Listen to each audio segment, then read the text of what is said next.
Hello Overclockers, I'm Parry, or of course the world famous Overclocker 8-pack. What we're going to cover in this video today is the new Threadripper 7000 series CPUs by AMD. And what we're going to be looking at is the top 3 models. Of course, as it being 8-pack, I'm not going to look at anything but the best. And to do that, we're going to look at the 7995WX, which is a 96 core model, the 7985WX, which is a 64 core model, and the 7975WX, which is a 32 core model. What we're also going to cover on each one of these models is stock performance, PBO tuning, and of course my favourite, the overclocking. Along with this, we're going to go into some memory benchmarking and also talk a bit about the motherboards available for this CPU, which you can see 2 of them here next to me on the desk. That testing is all going to be done on a range of industry-specific benchmarks to cover mainly the multi-core performance of such CPUs. So that's enough waffle from me, let's get into it.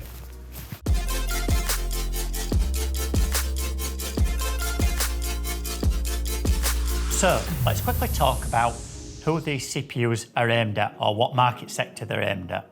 Basically, they're aimed to position themselves between the Ryzen mainstream platform and the EPYC server platform. They're essentially a high-end desktop platform and workstation optimized for content creation and 3D rendering applications. So basically a middle ground between desktop and server. Although I believe with the correct settings, these can actually outperform the EPYC part with a similar number of cores, but not do that at a lower TDP. So I guess if you want to tune these, you can to get absolutely crazy performance at the cost of a little bit more power, which we'll go into later.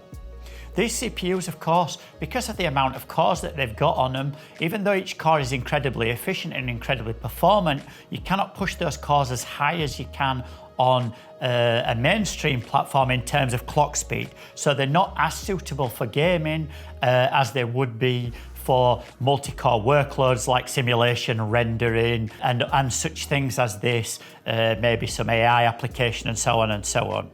As I said previously, they're up to a massive 96 Zen 4 cores, with the last Pro CPU having a maximum of 64 Zen 3 cores. So they've not only added extra cores, a massive 30 plus extra cores, they've also added the Zen 4 CPU core architecture, which is far more efficient than Zen 3 was, for much better IPC. So these Zen 4 cores on this platform offer us a lot of extra PCI Express lanes, in fact 128 Gen 5 lanes in total, which is an absolutely massive amount.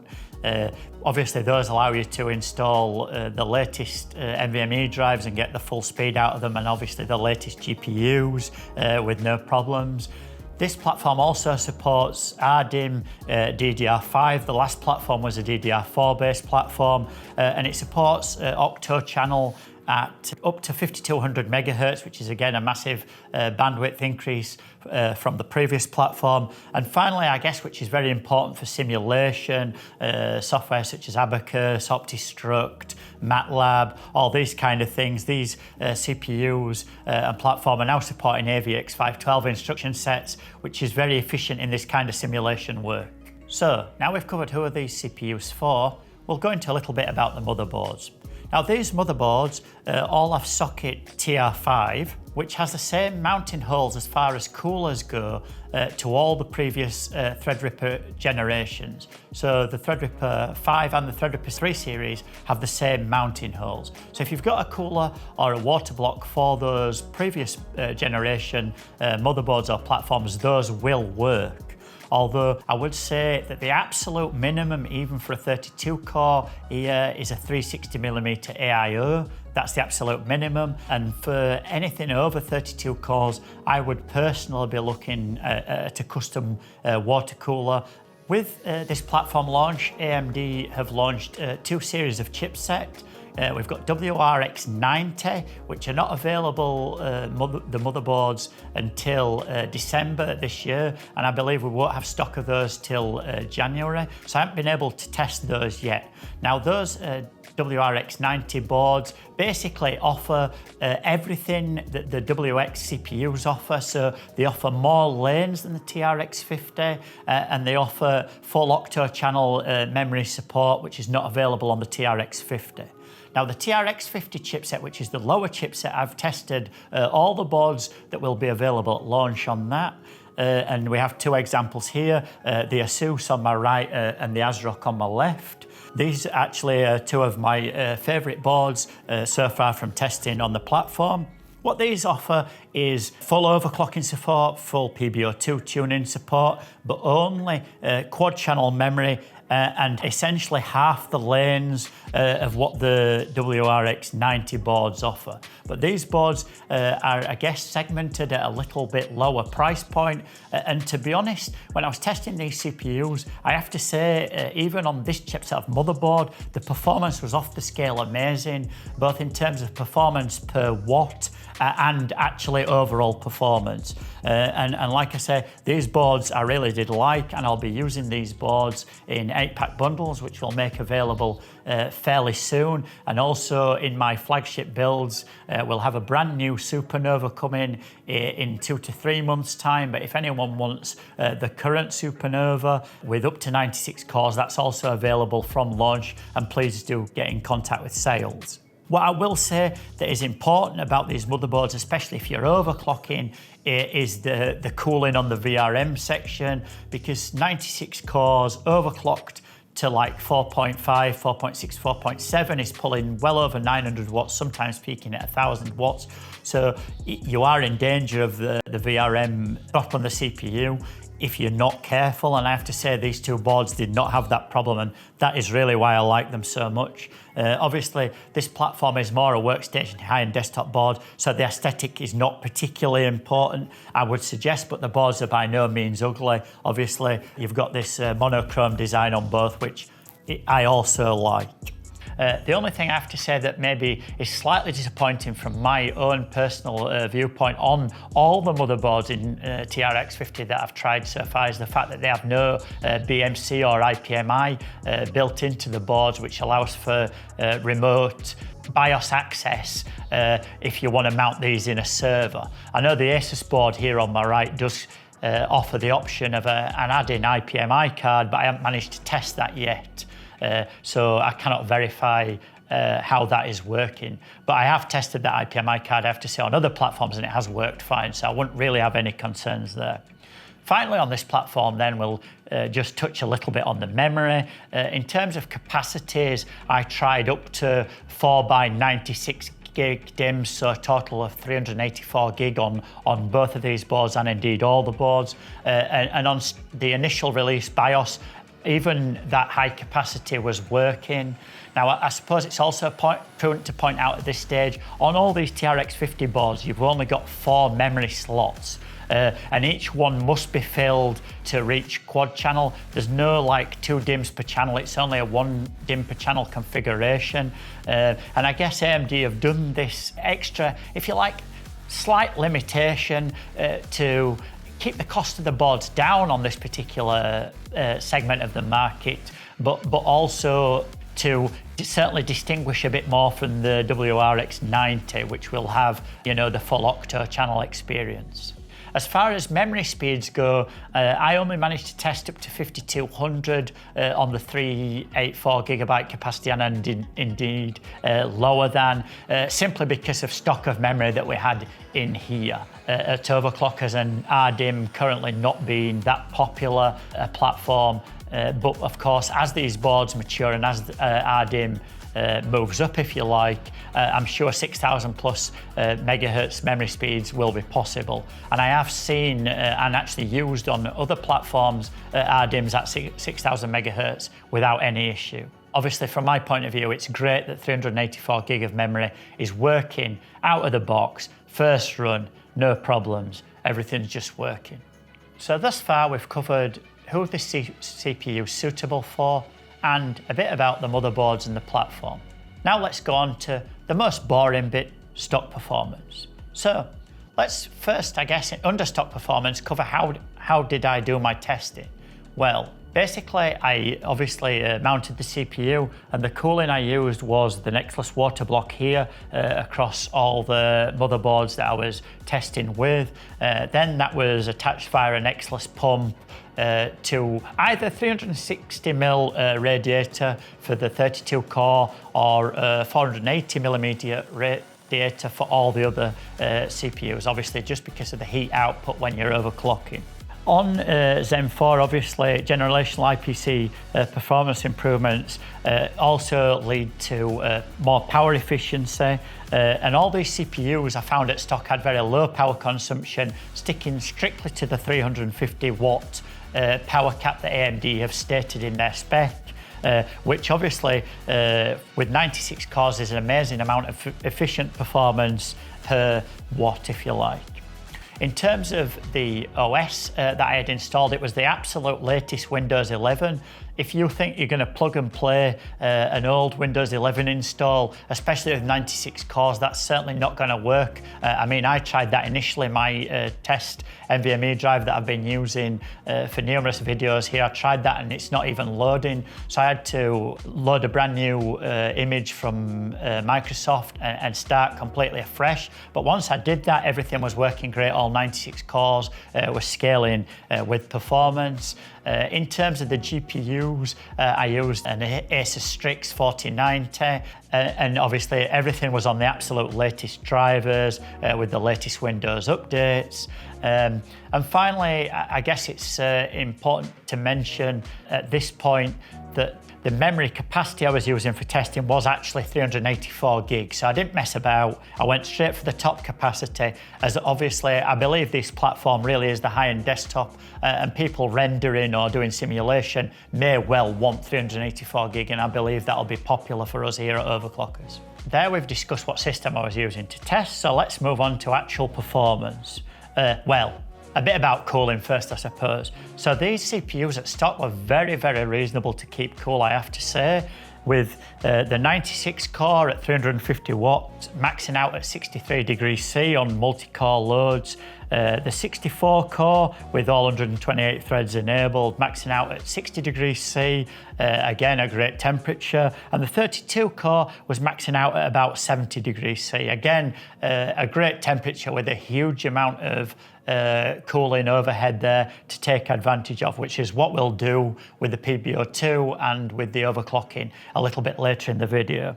So performance at stock as far as single core goes was actually the highest. Now, why was that? That was because essentially the stock boost was up to 5.3 gigahertz on all these CPUs, which of course is way higher than you can overclock or PBO tune every single core to run at on a multi-core load. So if you are going to buy 96 cores to play League of Legends, you want to run it at stock, but I suggest you don't. So these CPUs, obviously, having said all this, are all about core count, and you can vastly improve the performance over stock, which is already very good, I have to say, by performance tuning and overclocking. All this being said, the stock results from these CPUs are on the screen now.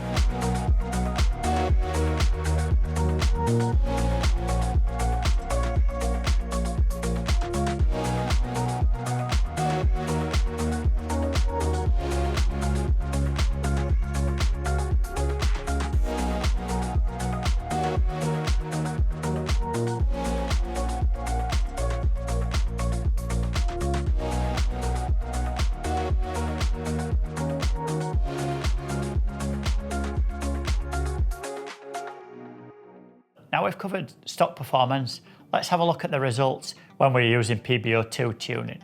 Now for PBO2 tuning on these CPUs, all I did was open up the limits on the motherboard to allow plus 200 megahertz, which is the maximum on PBO2. I set the power limits to what were dictated by the motherboard I was using, and then I managed to use a negative curve, if you like, for the voltage stretch temperature of between -10 to -15, depending on the CPU and obviously the silicon. You have to tune that a little bit yourselves.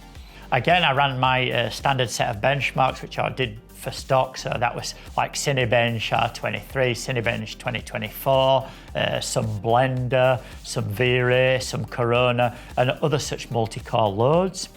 So the results essentially were that on the Threadripper Pro 7995WX, which is the 96 core with PBO2 tuning, we managed to max out that CPU at 4.5 gigahertz for pretty much all our multi-core loads, which is obviously crazy. 4.5 gigahertz on 96 core is really an immense frequency.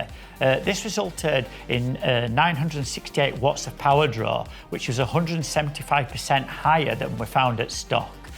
This also meant that the temperatures at absolute maximum when rendering for a long period of time went up to 90 degrees C, which is absolutely, of course, fine for this silicon, and temperatures were not a limiting factor. The average improvement on all the benchmarks that I've just gone through from using PBO2 was 23%, which is quite a massive improvement overall, but of course at the expense of power and heat.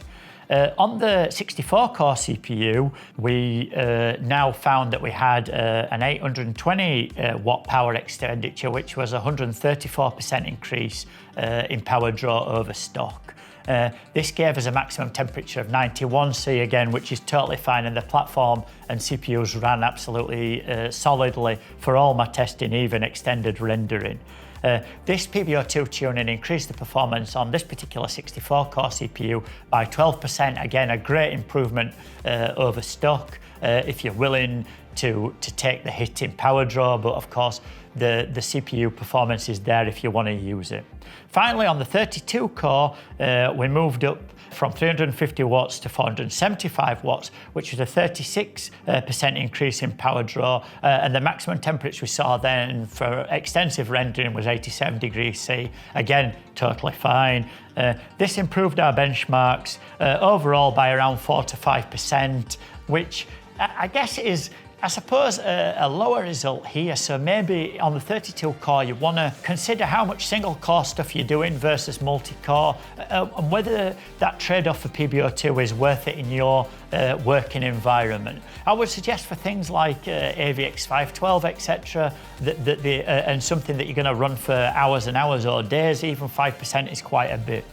So from all that, what we're going to see is every single result, every single graph, and all the blurb on the screen now.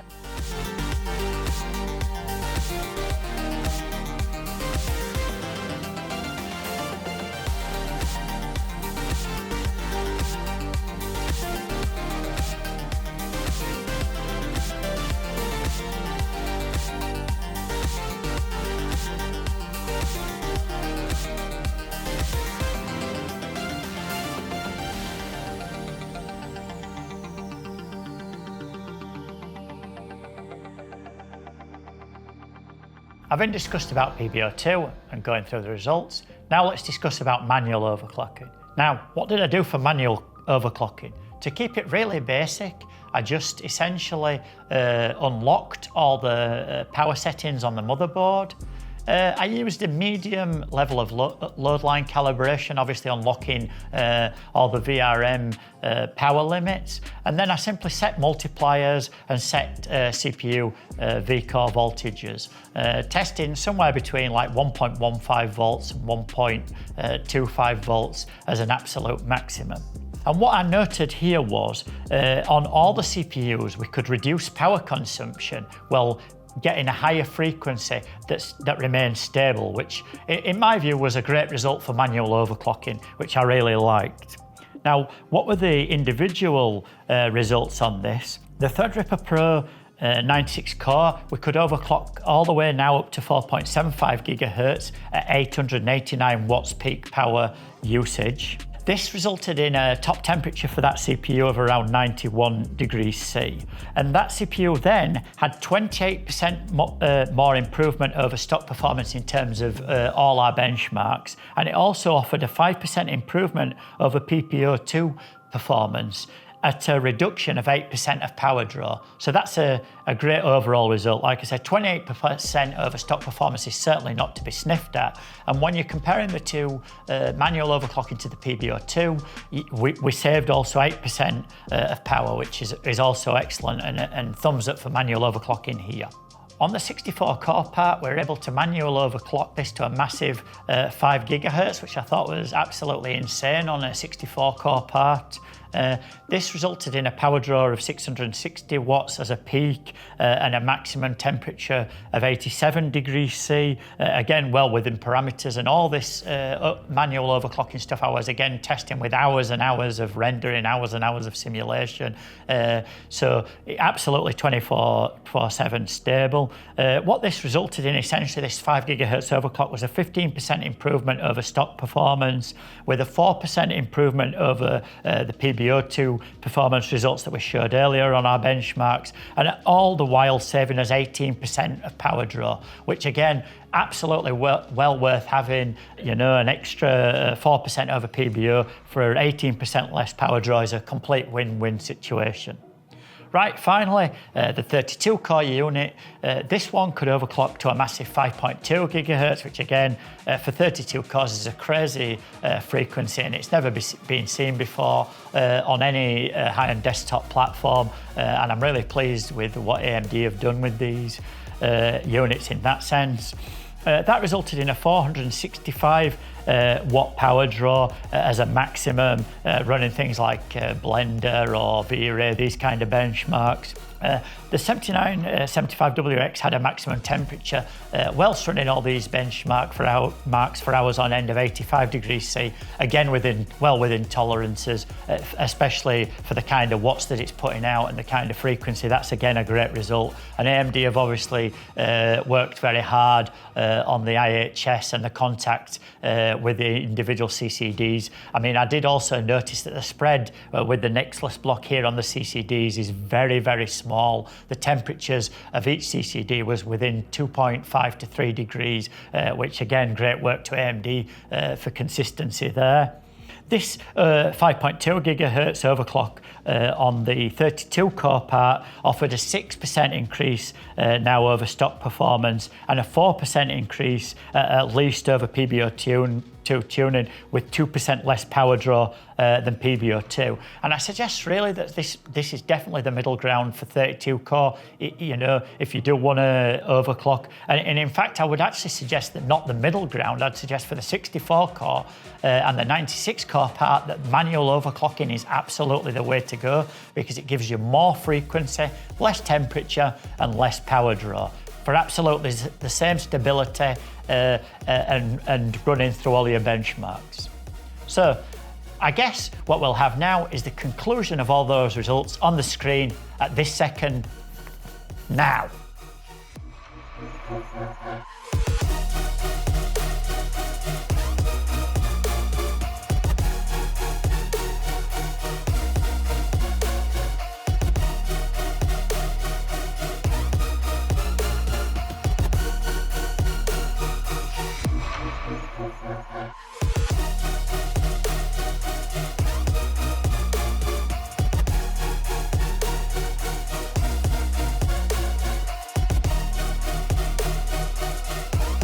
Okay, what are 8Pack's overall thoughts?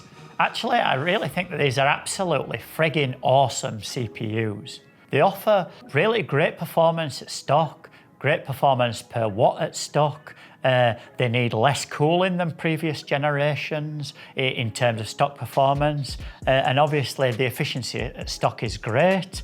They offer great tuning options in terms of PBO2 and in terms of overclocking, which make real-world performance gains of up to 28% on a 96 core part, which has obviously never been even close to seen in the desktop environment before. And obviously it's never been seen in server either, which is why this is such a great crossover platform between high-end desktop and server. It can be used in both, utilized in both, and can absolutely rock in both. Will 8Pack be using these in bundles and system? Absolutely.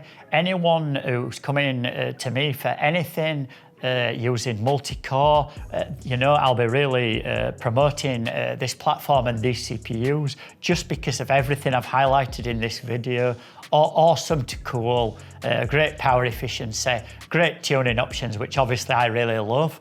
In the future, we'll have a Supernova and other flagship systems available with the 96 core, 64 core, 32 core part actually on the website. But if you do want these products before we have them available, please do speak to the sales guys and I'll do my best to incorporate those into some of our current systems, such as the Dominate or Supernova, which do have the cooling already there and available to use on these fantastic CPUs.